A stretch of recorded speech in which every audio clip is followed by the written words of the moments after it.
বিয়ের 15 দিন আগে থেকেই বাড়িতে বিয়ে বিয়ে আমেজ এসে গেছে। আপু এই নিয়ে তৃতীয়বারের মতো পার্লার যাচ্ছে তার চুল রিবন্ডিং করতে। এর আগে 2 বার গিয়েছিল ফেসিয়াল আরও কি হাবিজাবি করতে, যেসবের নামও আমি জানি না। এদিকে মা সকাল থেকেই আপুর পিছে পিছে ঘুরছে নাকফুটো করার জন্যে, কারণ আপু আগে নাকফুটো করেনি।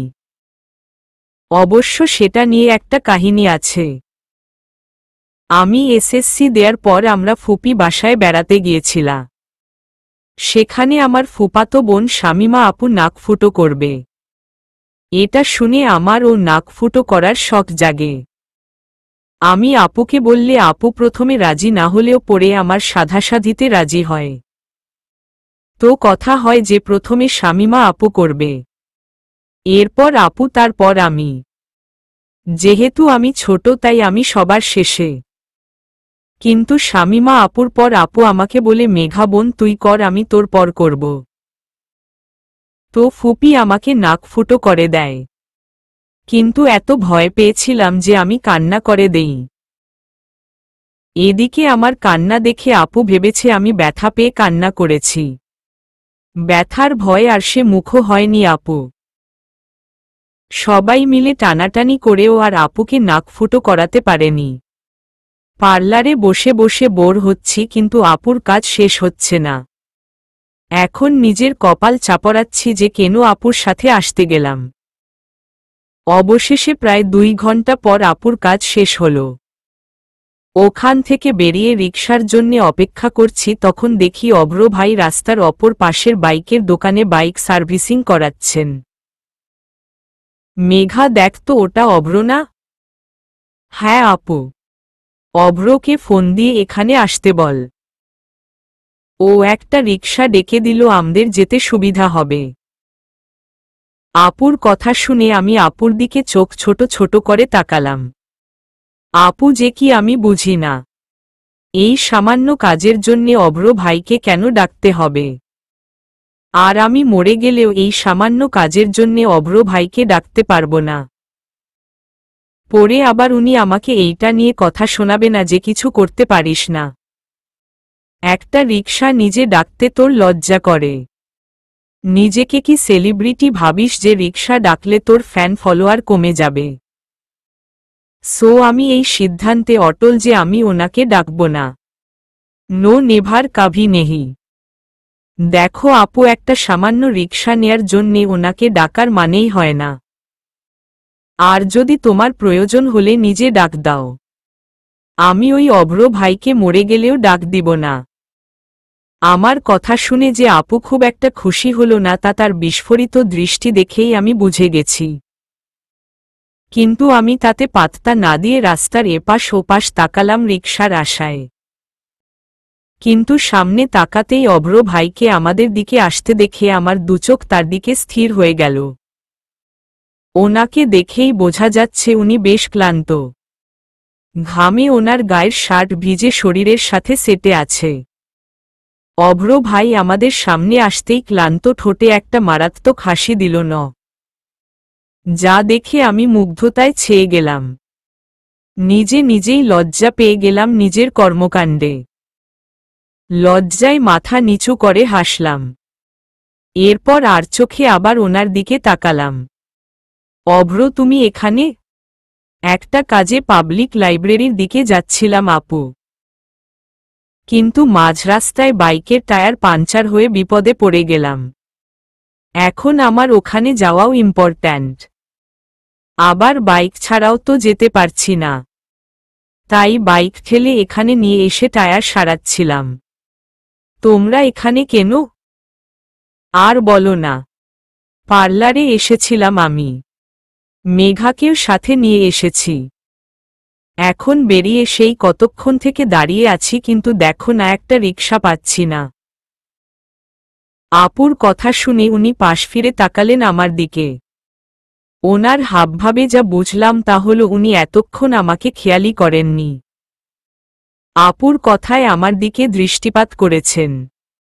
আমাকে একবার পা থেকে মাথা পর্যন্ত দেখে নিলেন।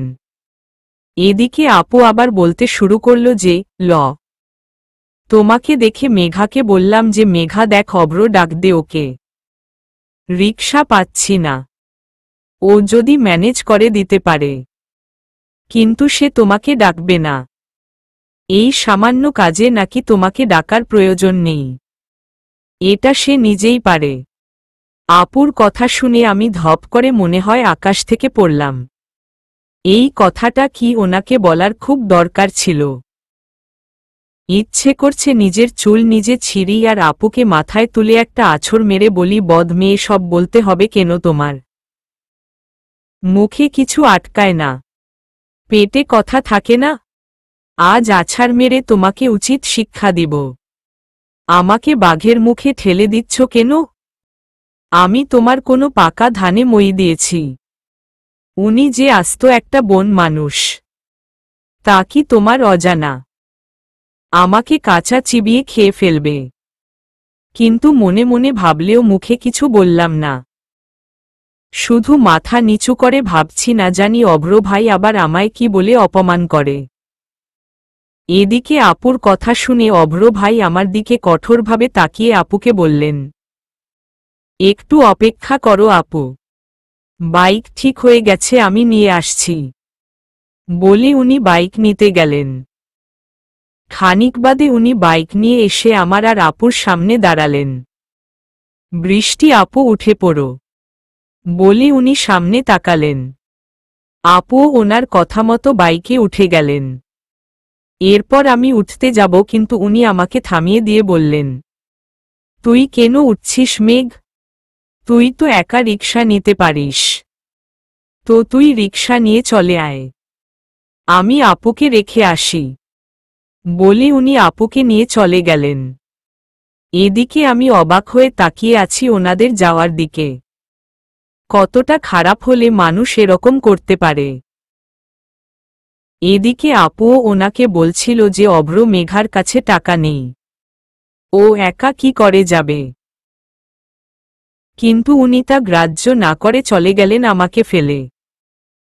আমার কাছে টাকা নেই, আপুর সাথে এসেছিলাম বলে শুধু ফোন নিয়ে এসেছি, 1 পয়সাও নেই আমার কাছে। আমি কি করব ভাবছি।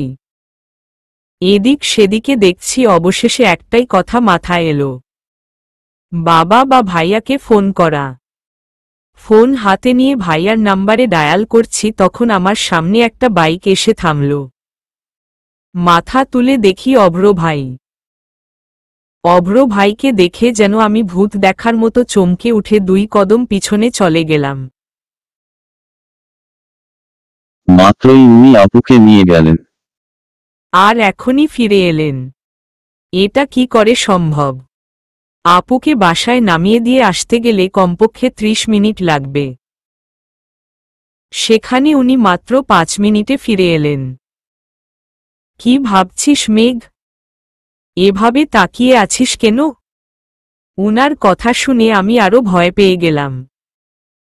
কারণ উনি এমন মানুষ যিনি আমার সাথে ভালোভাবে কথা বলেন না। আমি নিশ্চিত এটা অভ্র ভাই না, অভ্র ভাইয়ের ভূত। ভূত তো আর জানেন না অভ্র ভাই আমার সাথে ভালোভাবে কথা বলেন না।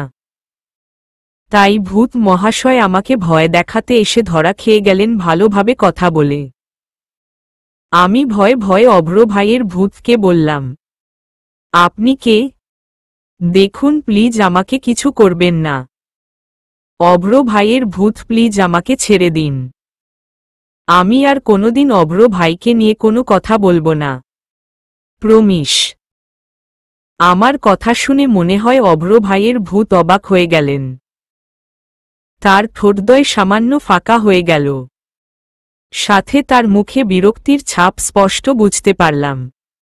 ভূতরাও যে বরক্ত হয়, আর এভাবে বেরোয় তা আমি প্রথম দেখলাম। কারণ এতদিন আমি যে গল্প বা মুভিতে দেখেছি তাতে ভূতকে সবসময় রাতে আসতে দেখেছি, আর ইনি অন্যরকম ভূত। আমি তাকে আবার কিছু বলতে যাব তার আগে উনি আমাকে ধমক দিয়ে বললেন, কি যাতা বলছিস মেঘ? ভূত বলে কি এই পৃথিবীতে কিছু আছে? এত বড় মেয়ে এসব বাজে বকছিস? কেউ শুনলে তোকে কি বলবে জানিস? সার্টিফাইড পাগল, যে খুব সম্ভবত পাবনা থেকে পালিয়ে এসেছে। ভূত? সিরিয়াসলি মেঘ, ডু ওয়ান থিং। এই যে নেহাতে টাচ করে দেখ, আমি অভ্র দাঁড়িয়ে আছি। কোনো ভূত না, বিয়ে দিল, বাচ্চার মা হয়ে যাবে, আর সে আজও ভূতে ভয় পায়। আর একটা কথা না বলে বাইকে উঠে বসো ভালো মানুষের মতো, না হলে সত্যি সত্যিই তোকে এইখানে রেখে আমি চলে যাব। এইবারের কথা শুনে শিওর হলাম যে উনি আস্ত অভ্র ভাই, যিনি ভালোভাবে কথা বলতে জানেন না, রাগ ছাড়া ভূত নয়। কিন্তু উনি এত তাড়াতাড়ি আপুকে কোথায় রেখে এলেন এটাই বুঝতে পারলাম না। কিছু না বলে গোমরা মুখ নিয়ে চুপচাপ বাইকে অভ্র ভাইয়ের পিছনে উঠে বসলাম।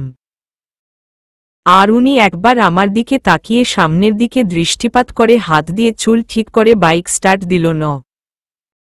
আর এদিকে আমি রাগে মনে মনে ফুঁসছি আর অভ্র ভাইকে বকে চলেছি, ব্যাটা বজ্জাত, তিক্ততা ছাড়া কথায় কিছু নেই। ভূতের মতো কাজ করবে আর আমি ভূত বললেই দোষ, তাই না? মুখোপোড়া হনুমান কোথাকার। আর পেয়েছে এক কথা, কিছু বললেই বিয়ে দিল, বাচ্চার মা হয়ে যাবে করে। আরে ভাই, নিজে যে সময় মতো বিয়ে করলে এতদিনে বাবা হয়ে যেত, সে খেয়াল কি নেই নাকি? যত সব ইচ্ছে করছে পানিতে চুবাই। কিন্তু মনের কথাগুলো মনেই দাবিয়ে রাখলাম। আর অভ্র ভাইয়ের সাথে বাড়ির পথে চললাম। তবে বেশ লাগছে অভ্র ভাইয়ের সাথে যেতে। বারবার শুধু একটা গানই মাথায় আসছে, এই পথ যদি না শেষ হয় তবে কেমন হতো তুমি বলো তো? অভ্র ভাই মানুষটা বেশ অদ্ভুত। উনাকে এই মুহূর্তে আমার বেশ বিরক্ত লাগছে, ওনার ডোন্ট কেয়ার ভাব দেখে। এদিকে যে আপুর চিন্তায় আমার মাথা ভনভন করছে, সেটা ওনাকে কি করে বুঝাবো আমি? কয়েকবার আপুর কথা জিজ্ঞেস করতে চেয়েও করতে পারিনি, যদি উনি আবার বকে বা মাঝ রাস্তায় নামিয়ে দেয়। কিন্তু না, আর চুপ থাকতে পারছি না। আমি এইবার অভ্র ভাইয়ের কাঁধে একটা চিমটি কাটলাম ওনার দৃষ্টি আকর্ষণ করার উদ্দেশ্যে। হঠাৎ চিমটি পোড়ায় চমকে উঠে কাঁধ নাড়িয়ে আমার দিকে রাগী চোখে তাকালেন। কি সমস্যা কি তোর? চিমটি কেন কাটছিস? বাইক থেকে নামিয়ে দিব কিন্তু। এরপর একা একা হেঁটে যাস বাসায়। অভ্র ভাই, একটা কথা জিজ্ঞেস করার ছিল। রাগ করবেন না প্লিজ। কি কথা? বল তাড়াতাড়ি। আপনি তো আপুকে নিয়ে গেলেন, আবার 5 মিনিটেই ফিরে এলেন। আচ্ছা, আপুকে কোথায় রেখে এসেছেন সত্যি করে বলুন তো। আমার আপুর জন্যে খুব চিন্তা হচ্ছে। আমার কথা শুনে উনি একটা রহস্যময়ী হাসি দিল না, যা আমি বাইকের আয়নায় দেখতে পেলাম। কিন্তু উনি কোনো উত্তর দিল না। তাই আমি আবার একই প্রশ্ন জিজ্ঞেস করলাম। অভ্র ভাই বলুন না, আপুকে কোথায় রেখে এসেছেন? মেঘা, তোমার কি মনে হয় যে আমি অভ্র? আচ্ছা, তুমি অভ্রকে কখনো তোমার সাথে রাগ ছাড়া শান্তভাবে কথা বলতে শুনেছ? কিন্তু আমি তোমাকে প্রথমে এসেই খুব সুন্দরভাবে বাইকে উঠতে বলেছিলাম। তুমি বড্ড বোকা মেঘা, যে কাউকেই সহজে বিশ্বাস করে নাও। আমি অভ্র নই মেঘা, বলে উনি হাহাহা করে হাসতে লাগলেন। এদিকে উনার কথা শুনে আমার যায় যায় অবস্থা। আমি কি করব কিছুই বুঝতে পারছি না। লাফ দিব বাইক থেকে, কিন্তু সেই সাহস নেই আমার। দোয়া দরুদ যত জানা আছে সব পড়ছি, কিন্তু না, কিছুতেই কিছু হচ্ছে না। এদিকে আমার অবস্থা ভয় করুণ থেকে করুণতম পর্যায়ে চলে গেছে। মাথা ফাঁকা হয়ে আসছে, সামনের সবকিছু ঘোলা হয়ে আসছে। এরপর আর আমার কিছু মনে নেই। চোখ খুলে কোথায় আছি তা বুঝতে পারছি না।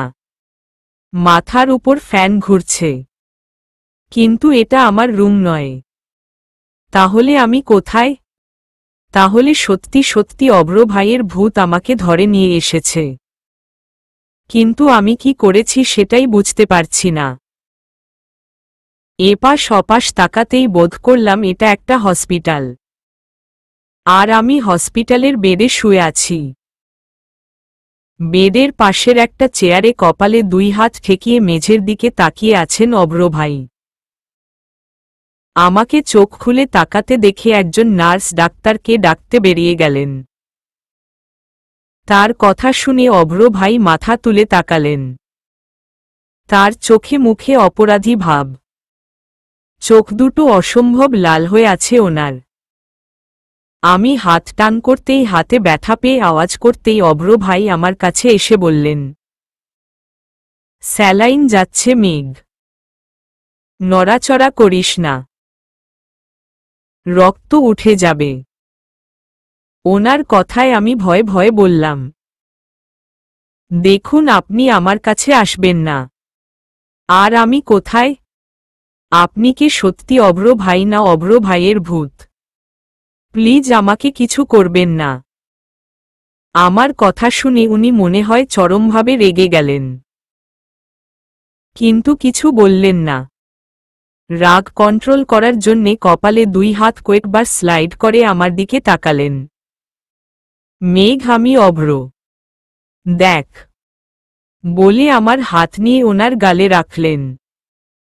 হাত ওনার গালে রাখতেই আমার মাঝে এক অজানা শিহরণ বয়ে গেল। আমি তাড়াতাড়ি হাত সরিয়ে নিলাম। অভ্র ভাই আমার দিকে তাকিয়ে আছে। মনে হচ্ছে উনি কিছু বলতে চান, কিন্তু বলতে পাচ্ছেন না। ওনার মাঝে তীব্র অপরাধবোধ কাজ করছে, কারণ তার দৃষ্টিতে তা স্পষ্ট বোঝা যাচ্ছে। অভ্র ভাই কিছু বলবেন? আমার কথা শুনে উনি কয়েকবার চোখের পলক ফেললেন। এরপর আমাকে বললেন, মেঘ আম সরি, আমি বুঝতে পারিনি তুই এত ভয় পাবি। আমি তো শুধু মজা করেছি তোর সাথে। ভূত বলে কিছু আছে কি তুই বল প্লিজ মেঘ। অভ্র আর কিছু বলবে তার আগে ডাক্তার আর নার্স চলে এলো। স্যালাইন প্রায় শেষ। ডাক্তার স্যালাইনের সূচ খুলে দিয়ে চেক আপ করে আমাদের চলে যেতে বললেন। সাথে এটাও বললেন যে আমি যেন ঠিকমতো খাওয়া দাওয়া করি, ঠিকমতো ঘুমাই। বাসায় এসে ফ্রেশ হয়ে আপুর রুমে গেলাম। মাথাটা ব্যথা করছে, কিন্তু আমার এখন আপুর থেকে তখনের সব কথা জানা প্রয়োজন, তাই আপুর কাছে গেলাম। আপু ফোনে কথা বলছে, মনে হয় রিয়াদ ভাইয়ার সাথে। তাই আপুকে আর কিছু না বলে ওর বিছানায় বসে পড়লাম। তখন হঠাৎ একটা বইয়ের উপর দৃষ্টি গেল। উইলিয়াম শেক্সপিয়রের রোমিও এন্ড জুলিয়েট। বইটা আমি অনেকদিন থেকে পড়তে চাই, কিন্তু পড়তে পারি না, কারণ আপু আমাকে ধরতে দেয় না। ওকে নাকি কে গিফট করেছে, তাই আমি যদি নষ্ট করে ফেলি সেই জন্যে আমাকে ধরতে দেয় না। আমি একটা দীর্ঘশ্বাস ফেলে বইটার দিকে তাকালাম। বইটার কাছে যেতেই আপু রুমে প্রবেশ করল। মেঘা তুই এখানে কিছু বলবি? হ্যাঁ আপু, তোমার সাথে কিছু কথা ছিল।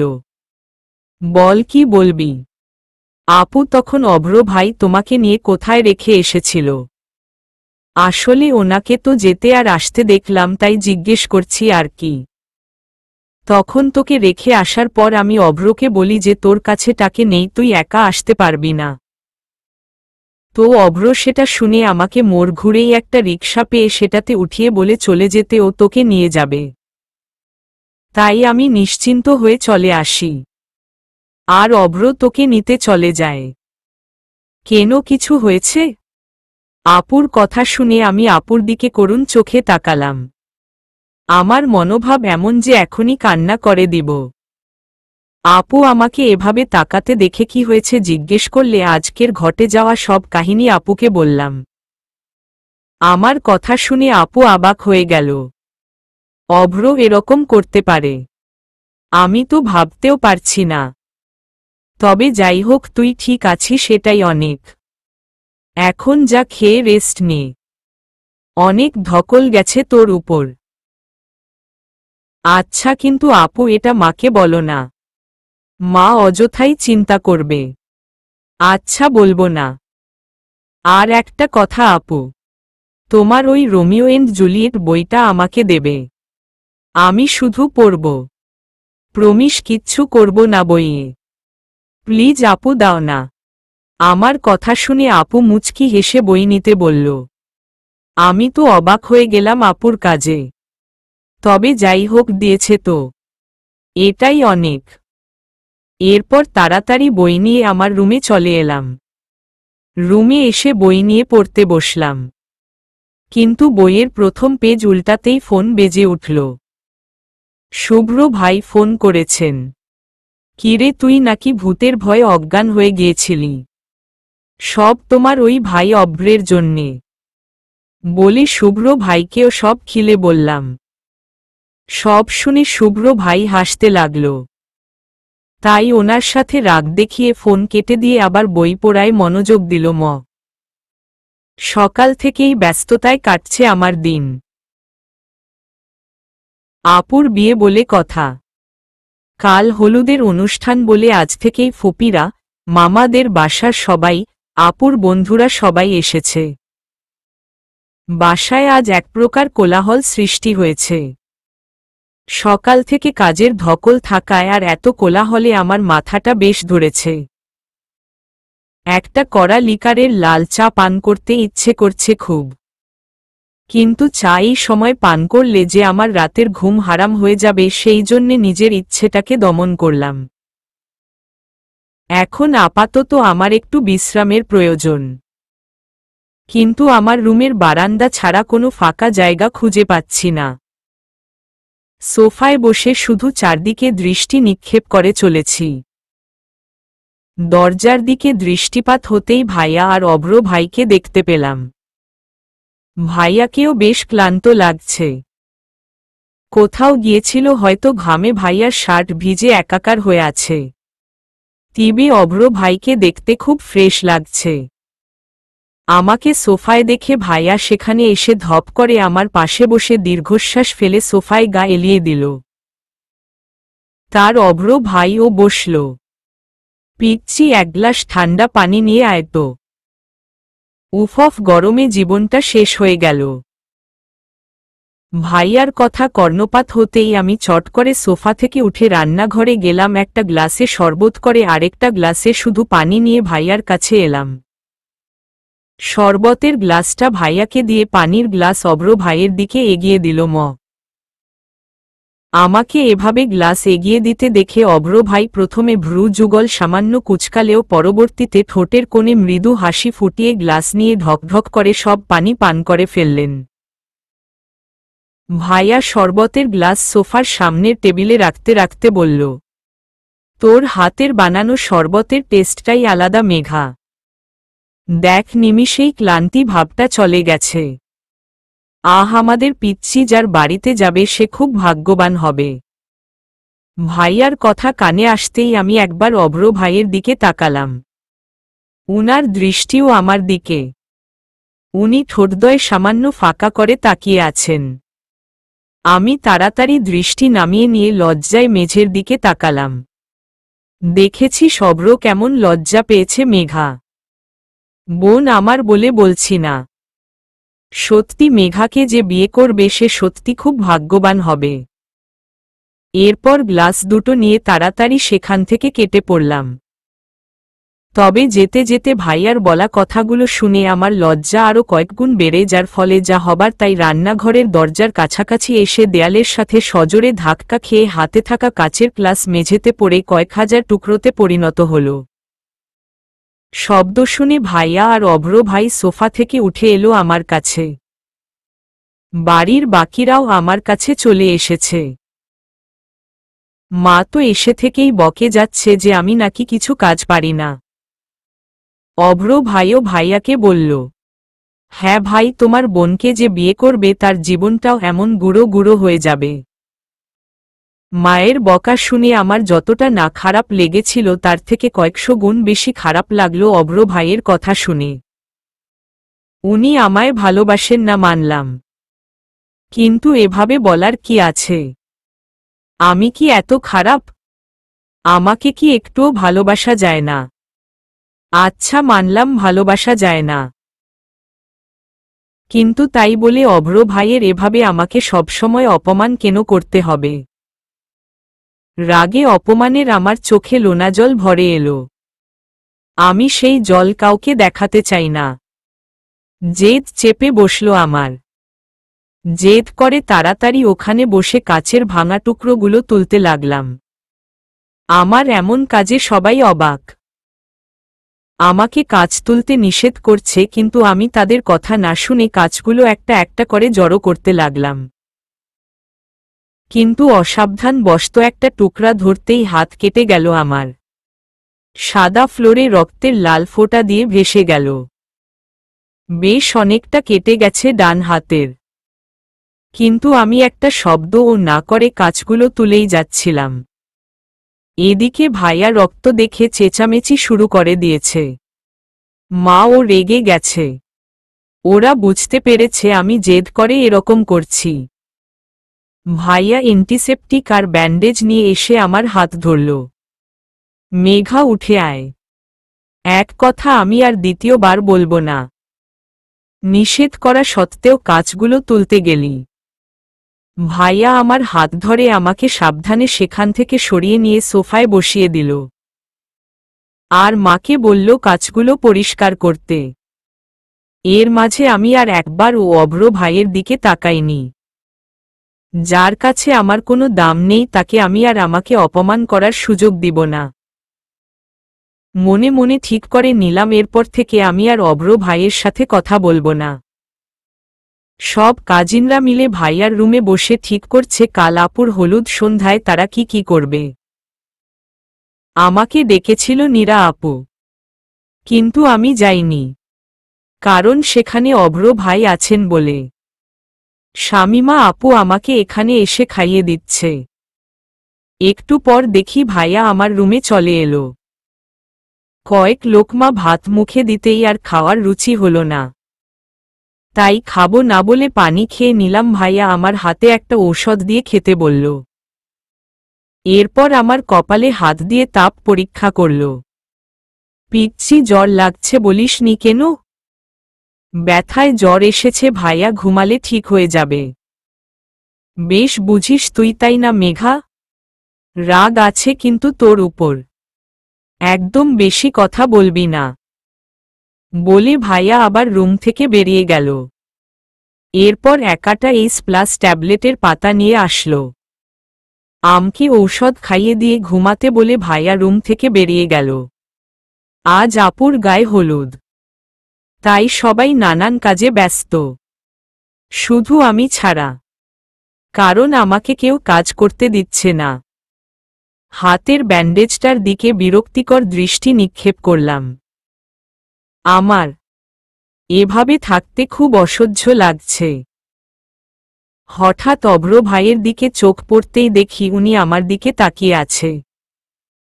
আমাকে তাকাতে দেখে আমার দিকে এগিয়ে আসতে লাগলেন, কিন্তু আমি ওনার থেকে চোখ সরিয়ে নিয়ে সোফা থেকে উঠে রুমে চলে এলাম। ওনার সাথে আমি আর কথা বলবো না। এটাই ফাইনাল ডিসিশন নিয়েছি। আমি আমার সিদ্ধান্তে অটল থাকব, সেটা যে পরিস্থিতিই হোক না কেন। রুমে এসে আবার বাহিরে গেলাম। হাতের ব্যান্ডেজটা খোলা প্রয়োজন। একা একা তো সম্ভব না, তাই আবার বেরিয়ে গেলাম। সবাই কাজে ব্যস্ত। শুভ্র ভাই আর অভ্র ভাই বসে আছে। শুভ্র ভাই, আপনি কি ফ্রি আছেন? কেন রে মেঘা? আমার একটু হেল্প লাগতো তো। কি হেল্প?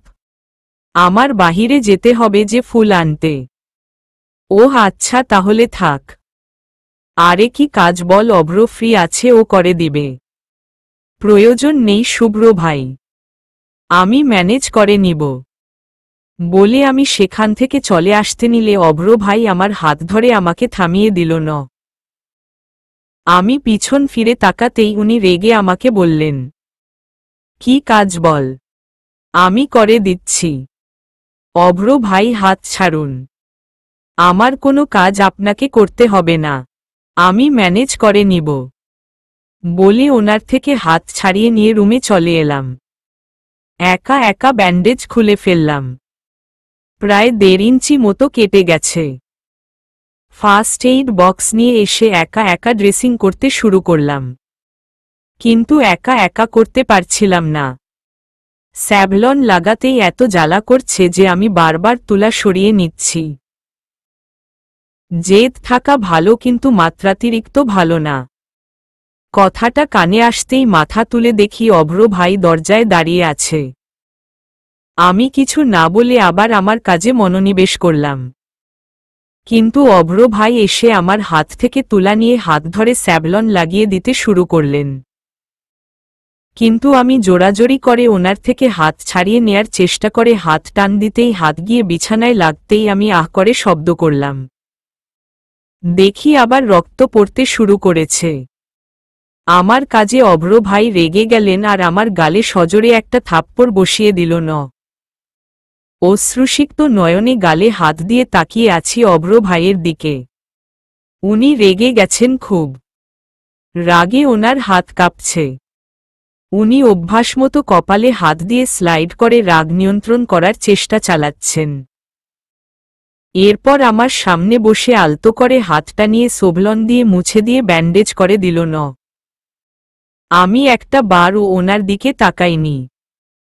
উনি ব্যান্ডেজ করা শেষে আমার সামনে 10টা বেশ কয়েক রকম চকলেট রেখে আমার 2 গালে হাত দিয়ে মাথা তুলে ওনার দিকে করে বললেন, জেদ করে নিজের ক্ষতি ছাড়া কিছুই করতে জানে না। আর সরি মেঘ, প্লিজ মাফ করে দে। তোর কাজে রাগ উঠে গিয়েছিল তাই থাপ্পড় মেরেছি, প্লিজ মাফ করে দে। বলে যেই গালে থাপ্পড় মেরেছেন সেই গালে হাত বুলোয়ে দিয়ে চলে যেতে লাগলেন। কিন্তু আমার রাগে গাড়িরই করছে। আমি কোলের উপরে থাকা চকলেটগুলো ওনার দিকে ছুঁড়ে দিল আর কয়কাতা চকলেট ওনার পিঠে গিয়ে লাগলো। পিছন ফিরতেই আমি ওনাকে বললাম, একদম জুতো মেরে গরু দান করতে আসবেন না। এই সব অভিনয় আমাকে না দেখিয়ে অন্য কাউকে দেখান মিহভ্র। বলে সেখান থেকে উঠে বারান্দায় চলে গেলাম।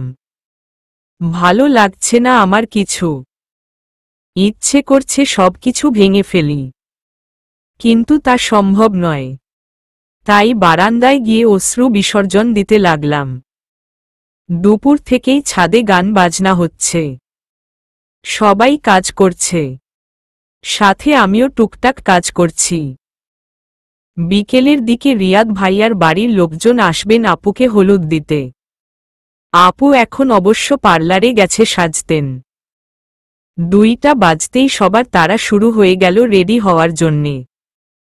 সব মেয়েরা কাজ গুটিয়ে আমার রুমে রেডি হতে চলে এলো। এদিকে আমি এই কাটা হাত নিয়ে শাড়ি পরা তো দূরে থাক, শাড়ির ভাঁজটাও খুলতে পারছি না। তাই বসে বসে সবার রেডি হওয়া দেখছি। আপুর ফ্রেন্ড প্রমি আপু রেডি হয়ে আমাকে এভাবে বসে থাকতে দেখে আমার কাছে এগিয়ে এলো। মেঘা, এভাবে বসে আছো কেন? রেডি হবে কখন তুমি?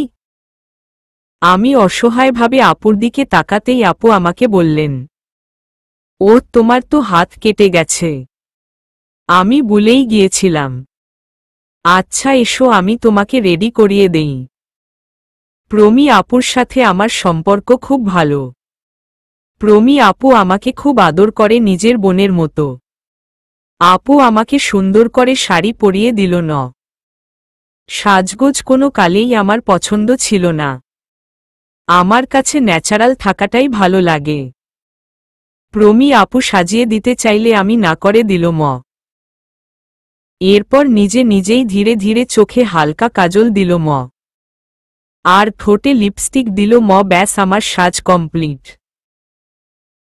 রেডি হয়ে বেরোতে নিলেই নীরা আপু আমাকে থামিয়ে দিল। আমি আপুর দিকে প্রশ্নবিদ্ধ চোখে তাকালে আপু আমাকে বললেন, চুল না বেঁধে কোথায় যাস গাধি? দাঁড়া, আমি চুলটা বেঁধে দিচ্ছি। আমি ভুলেই গিয়েছিলাম যে চুল বাঁধা হয়নি। নীরা আপু আমাকে একপাশে সিথি করে খোপা করে দিল। এরপর খোপায় একটা তাজা ফুলের গাজরা লাগিয়ে দিল। আমি একদম রেডি। সবাই রেডি হয়ে বেরিয়ে গেছে। আমি আর নীরা আপু শুধু বাকি ছিলাম। আমাকে রেডি করে দিয়ে নীরা আপু বেরিয়ে গেলেন। আমি ফোন নিয়ে কয়েকটা সেলফি তুললাম। বাহ, বেশ লাগছে আমাকে। একদম পারফেক্ট, যেমনটা আমার পছন্দ।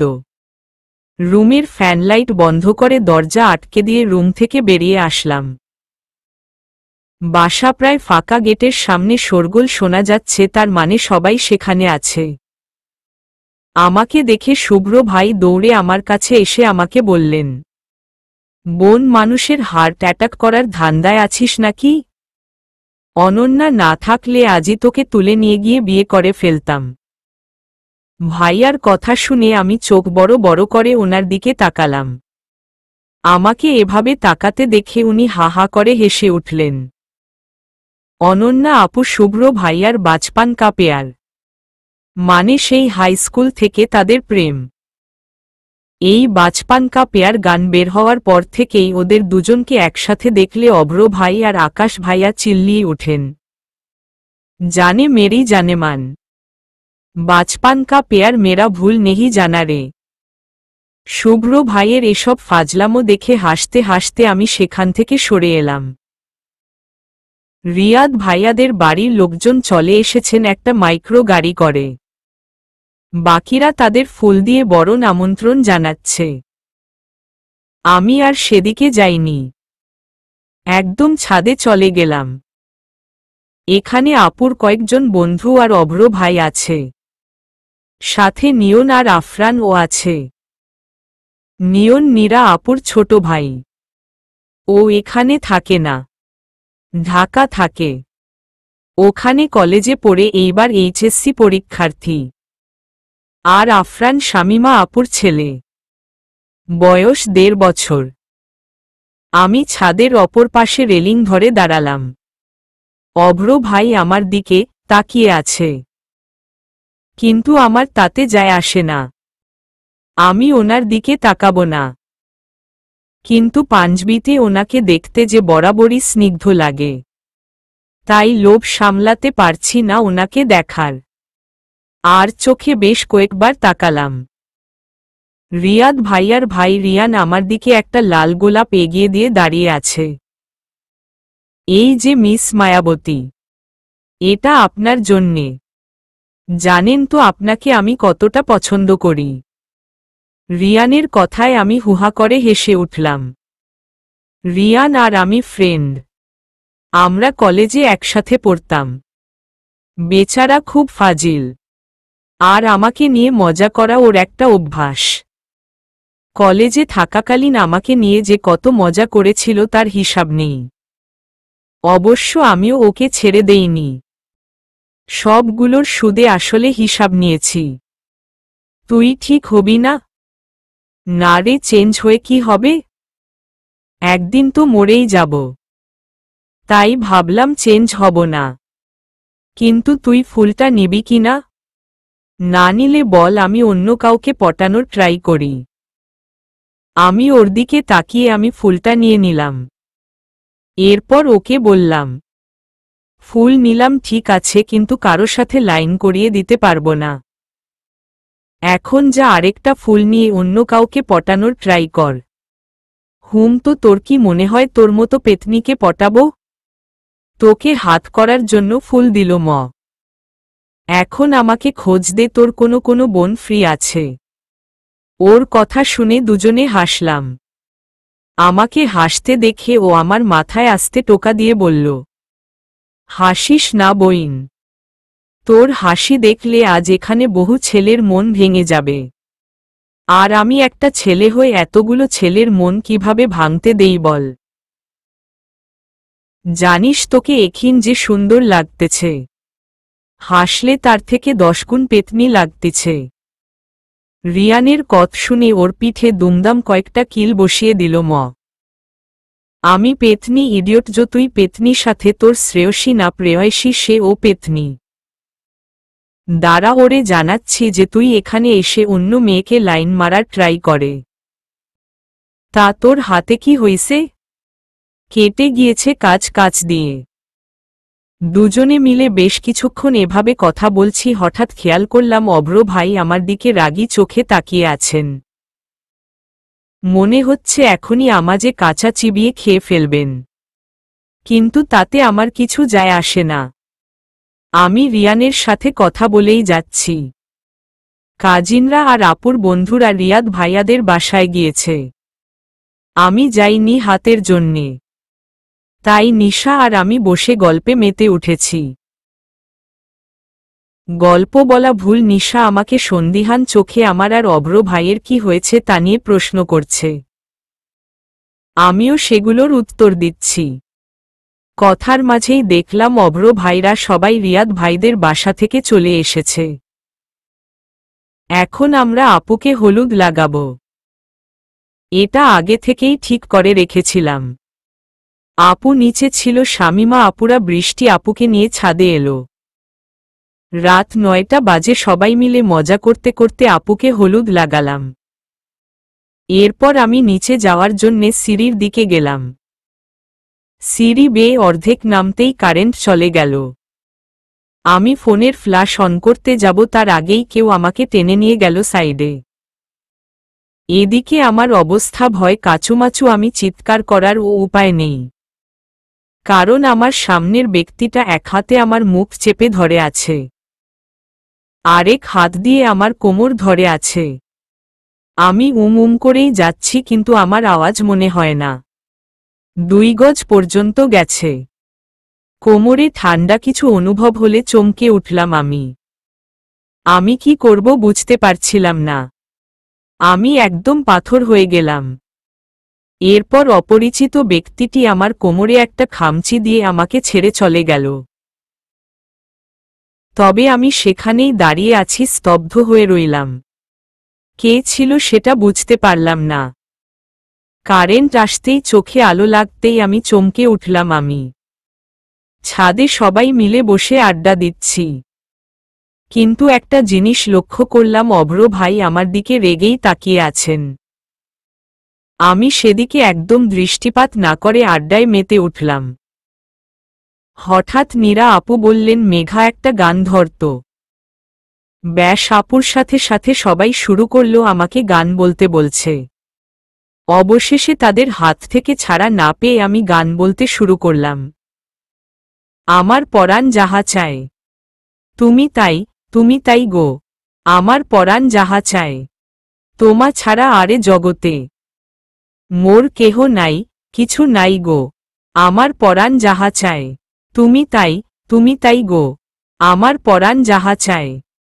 তুমি সুখ যদি নাহি পাও যাও সুখের সন্ধানে যাও, তুমি সুখ যদি নাহি পাও যাও সুখের সন্ধানে যাও। আমি তোমারে পেয়েছি হৃদয় মাঝে, আর কিছু নাহি চাই গো, আমার পরাণ যাহা চায় তুমি তাই গো, আমার পরাণ যাহা চায়। গান বলতেই সবাই হাততালি দিতে শুরু করল। এদিকে আমি লজ্জায় অবস্থা শেষ, কিন্তু অভ্র ভাইয়ের কোনো প্রতিক্রিয়া নেই। উনি ফোনে কিছু করছেন, এরপর উঠে চলে গেলেন। হঠাৎ আমার ফোন বাজতেই সেদিকে তাকিয়ে দেখি অভ্র ভাইয়ের মেসেজ। শাড়ি সামলায় না পারলে পড়িস কেন মেঘ, সবাইকে পেট দেখাতে খুব ভালো লাগে তোর, তাই না? কেউ যে তোর দিকে লোভাতুর দৃষ্টিতে তাকিয়ে আছে সে খেয়াল কি নেই? কতবার কথা বলার চেষ্টা করলাম, ইগনোর করে চলে গেলি। তোকে এটাই বলতে চেয়েছিলাম, ফাউল মেয়ে একটা। অভ্র ভাইয়ের মেসেজ দেখে আমার চোখ কপালে উঠে গেল। কি বললেন উনি এসব? আমার পেট দেখা যাচ্ছে। তাড়াতাড়ি সেখান থেকে উঠে আমি নেমে গেলাম ছাদ থেকে। অভ্র ভাইয়ের রাগ করাটা স্বাভাবিক ছিল না, আমি আর এই শাড়ি পরে থাকব না, শাড়ি চেঞ্জ করতে হবে আমাকে। কোমরে হলুদের লাগলো কই থেকে সেটা বুঝতে পারছি না। অভ্র ভাই না বললে আমি তো খেয়ালই করতাম না। সিঁড়ি দিয়ে নামতেই দেখি অভ্র ভাই সিঁড়ির নিচে দাঁড়িয়ে আছেন। আমাকে নামতে দেখে আমাকে ডাক দিল না। আমি ওনার সামনে যেতেই আমার হাত ধরে টানতে টানতে বাসার বাহিরে নিয়ে এলেন। কোমরে হাত দিয়ে হলুদগুলো নিয়ে কর্কশ গলায় বললেন, তোর কোমরে হলুদ এলো কোথা থেকে মেঘ? আবার সেটা পেট বের করে সবাইকে দেখিয়ে বেরোচ্ছিস। আমি ওনার কথা শুনে হতভম্ব হয়ে গেলাম। হলুদ আমার কোমরে লেগে আছে তা আমি জানতাম না। হঠাৎ অন্ধকারে কেউ হাত ধরে নিয়ে যাওয়ার কথা মাথায় আসতেই আমি ভয়ে ভয়ে বললাম, অভ্র ভাই জানেন তখন নাকে যেন আমাকে বলে আমি থেমে গেলাম। অভ্র ভাই আমার খুব কাছে থাকায় উনার পারফিউম আমার নাকে আসছে। আর এই পারফিউমটাই তো তখনের লোকটার থেকে পেয়েছিলাম। আমি সন্দেহী চোখে উনার দিকে তাকলাম। এদিকে উনি আমাকে কি হয়েছে বলে যাচ্ছে, কিন্তু হঠাৎ আমাকে এভাবে তাকাতে দেখে উনি একটু ভরকে গেলেন। আপনি? হ্যাঁ, আপনি তখন আমাকে অন্ধকারে টেনে নিয়ে গিয়ে এই হলুদ লাগিয়ে দিয়েছেন। আপনার জন্যে আমার শাড়ি সরে পেট বের হয়েছিল। আবার খামচিও দিয়েছেন। এখন আবার সাধু সাজতেন চেষ্টা করছেন।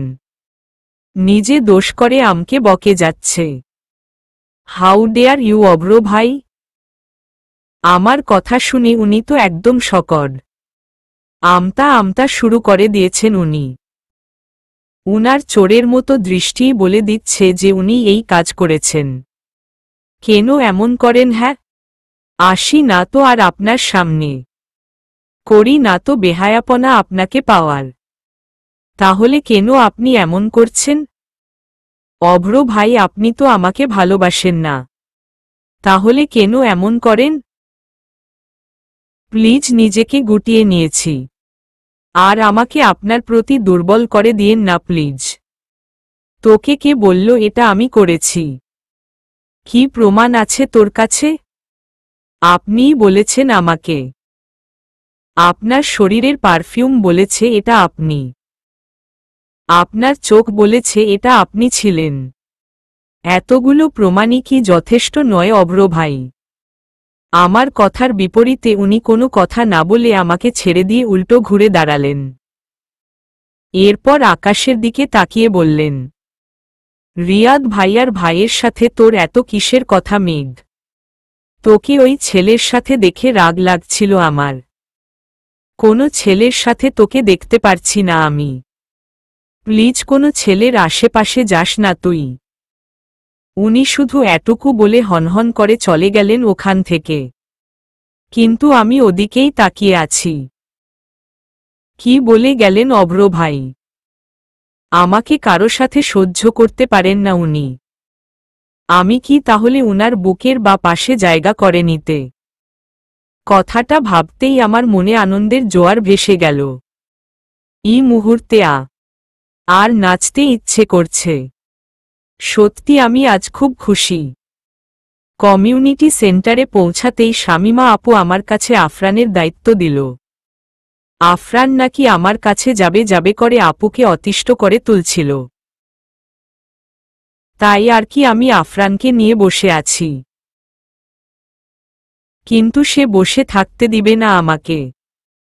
তা যে কোলে নিয়ে আমাকে এখন হেঁটে বেরোতে হবে। কিন্তু এই ভারী লেহেঙ্গা নিয়ে আমি নিজেই হাঁটতে পারছি না। ওকে নিয়ে হাঁটব কিভাবে? ইচ্ছে করছে এখন কান্না করি জোরে জোরে। হঠাৎ চোখ গেল অভ্র ভাইয়ের উপরে। আকাশী শার্টে উনাকে দেখতে বেশ লাগছে। আমাকে এভাবে দেখে এগিয়ে এলেন। উনাকে দেখেই আমার ঠোঁটে হাসি ফুটে উঠেছে। আমার সামনে এসে ভ্রু কুঁচকে তাকিয়ে জিজ্ঞেস করলেন, কি হয়েছে মেঘ? এভাবে বসে আছিস কেন? কোনো সমস্যা হয়েছে? দেখেন না অভ্র ভাই, আপু আফরানকে আমার কাছে দিয়ে গেল। কিন্তু আফরান সে বসে থাকবে না, তাকে নিয়ে হাঁটতে হবে। আমি এই ভারী কাপড়চোপড় পরে আবার ওকে নিয়ে হাঁটতে পারি? আমার কথা শুনে উনি আফরানকে আমার থেকে নিয়ে নিলেন। এরপর বললেন, তুই থাক, আমি ওকে নিয়ে হাঁটছি। আমি সম্মতি জানালাম। কিন্তু আফরান আমাকে রেখে যাবে না। ওদের সাথে আমাকেও হাঁটাহাঁটি করতে হবে। অগত্যা আমকেও বাধ্য হয়ে ওনার সাথে যেতে হলো। কমিউনিটি সেন্টারের বারান্দায় হাঁটছি আমি আর অভ্র ভাই। আর অভ্র ভাইয়ের কোলে আফরান। হঠাৎ একটা মহিলা আমাদের সামনে এসে আমাকে উদ্দেশ্য করে বললেন, মা, অনেকক্ষণ দেখছি তোমার স্বামী বাচ্চাটাকে নিয়ে হাঁটছে। বাচ্চা আছে তো এত ভারী কাপড় পরার কি দরকার, জানোই তো বাচ্চাকে কোলে নিতে হয়। মহিলার কথা শুনে আমি এবং অভ্র ভাই দুজনেই বেশ অপ্রস্তুত পরিস্থিতিতে পড়ে গেলাম। একে অপরের মুখ চাওয়াচাওয়ি করছি। আমি কিছু বলতে যাব তার আগেই অভ্র ভাই বললেন, সমস্যা নেই আন্টি। অবুঝ বউ হলে হাজবেন্ডকেই সবদিকে সামাল দিতে হয়। খুব ভালোবাসো বুঝি বউকে, তাই না? উনি মুচকি হেসে লজ্জা লজ্জা ভাব নিয়ে হ্যাঁ বললেন। এরপর, আসছি আন্টি, দোয়া করবেন আমাদের জন্যে, বলে আমাকে টেনে নিয়ে গেলেন মহিলার সামনে থেকে। এদিকে অভ্র ভাইয়ের কথা শুনে আমি চরম অবাক। কি বলে এই অসভ্য লোকটা? আমাকে বলেন যে আমাকে ভালোবাসেন না, এদিকে অন্য লোকের সামনে বউ বলে পরিচয় দিচ্ছেন, আবার বলেন কিনা ভালোবাসে। আমি রেগে অভ্র ভাইকে বললাম, অভ্র ভাই, আপনি ওই মহিলার সামনে আমাকে বউ বলে পরিচয় কেন দিল না? হতেও তো পারে উনি নিজের ছেলের জন্যে আমাকে পছন্দ করেছিলেন। এই শান্তিটা কি সুন্দর, না জানি ওনার ছেলে আরও কত সুন্দর, বলে আমি একটু ভাবুক হওয়ার অভিনয় করলাম। কিন্তু অভ্র ভাই রেগে গেলেন আমার এমন কাণ্ডে। উনি রেগে গিয়ে আফরানকে আমার কোলে দিয়ে বললেন, বস্তা পরে এখন আরেক বস্তা কোলে নিয়ে ঘুরে বেড়া, বদ মেয়ে একটা। আর যদি তোকে আমি সামনে দেখি তো হাড়গুঁড়ো করে ফেলব তোর আমি, বলে হনহন করে উনি ওখান থেকে চলে গেলেন। আর আমি বোকার মতো দাঁড়িয়ে রইলাম ওনার দিকে তাকিয়ে। কি প্রয়োজন ছিল অভ্র ভাইকে রাগানোর? একেই বলে নিজের পায়ে কুড়াল মারা। বিয়ের কার্যক্রম শেষ হয়েছে আরও 2 দিন আগেই, কিন্তু বিয়ে বাড়িতে কাজকর্ম শেষে শরীর এত ক্লান্ত হয়ে গিয়েছিল যে সকাল সকাল ঘুম থেকেই উঠতে পারি না এই 2 দিন। তবে আজ ফজরের আজান কানে আসতেই ঘুম ভেঙে গেল আমার। উঠে ফ্রেশ হয়ে অজু করে নামাজ আদায় করলাম। ছাদে যাওয়ার জন্যে মনস্থির করলাম। সাথে কফি হলে মন্দ হয় না। যেই ভাবা সেই কাজ। চলে গেলাম রান্নাঘরে। এরপর কফি বানিয়ে ফোন হাতে নিয়ে চলে গেলাম ছাদে। কফি খেতে খেতে সকালের এই সতেজ হাওয়ায় মন মেজাজ একদম ফুরফুরে হয়ে গেল। দীর্ঘক্ষণ প্রকৃতির সাথে নীরবে আলাপন করলাম। এরপর আশেপাশে তাকিয়ে পাশের বাসার পাশের ছাদের ফুল গাছগুলো দেখে খুব ভালো লাগল। পুরো ছাদে নানা রঙের ফুল ফুটে আছে। আমারও খুব শখ ছিল ফুলের গাছ লাগানোর, কিন্তু অলসতায় নিজের শখ পূরণ করা আমার দ্বারা সম্ভব হয়ে ওঠেনি। দীর্ঘশ্বাস ফেলে কফির কাপে চুমুক দিল ম। কিন্তু একই কফি শেষ হয়ে গিয়েছে কখন তা খেয়ালই নেই আমার। নিজের বোকামিতে হাসলাম। ফোনের রিংটোন বাজতেই ফোনের স্ক্রিনে তাকালাম। সেখানে নিশাচর প্রাণী নামটা জ্বলজ্বল করে উঠেছে। নিশা ফোন করেছে। হয়তো এই 2 দিন কলেজে যাইনি বলে ভেবেছে আজও কলেজে যাব না, তাই ও ফোন করেছে। ফোন রিসিভ করে সালাম দিল ম। এরপর কেমন আছিস জিজ্ঞেস করতেই নিশার যত রাগ ছিল তা বেরিয়ে আসতে শুরু করল। হারামি, এই 2 দিন কলেজ আসিস নাই কেন? আর কারো বাসায় বিয়ে হয় না? তোর একার বোনের বিয়ে হইছে। আরে মানুষ তো নিজের বিয়ে হলেও বিয়ের দ্বিতীয় দিনেই কলেজ আসে, আর আজ 2 দিন পেরিয়ে গেছে তোর কোনো খোঁজ নেই, জানিস না কলেজে একা আসতে আমার ভালো লাগে না। আমি পারলে এই মুহূর্তে গিয়ে তোর ঘাড় ধরে কলেজে নিয়ে আসতাম। নিশার এমন চিৎকার দিয়ে কথা বলা শুনে ফোন কান থেকে নামিয়ে রাখলাম আমি। কারণ কান থেকে নামার পরও আমি ওর কথাগুলো শুনতে পারছিলাম। কানে রাখলে কি যে হতো আল্লাহ মালুম। হতে পারে কানের পর্দাটাই ফেটে যেত। হইছে তোর বলা শেষ? না আরো আছে, কিন্তু গলা শুকিয়ে কাঠ হয়ে গেছে তোর সাথে চিল্লাইতে যেয়ে। মাইক্রোফোন ছাড়া ভাষণ দিল গলা কাঠ হবে না তো কি হবে? সে যাক গে, যা বলার আছে কলেজ যাওয়ার পর বলিস, এখন রাখি। আরে শুন না, তুমি যা বলার জন্যে ফোন দিয়েছি। আজ থেকে আমাদের কলেজে নিউ টিচার আসবেন, তাই তাড়াতাড়ি চলে আসিস। ওর প্রতি উত্তরে আমি আচ্ছা বলে ফোন কেটে দিল ম। আরও কিছুক্ষণ প্রকৃতির সতেজ হাওয়ায় মন ঠান্ডা করে কাপ হাতে ছাদ থেকে নেমে এলাম। চলবে।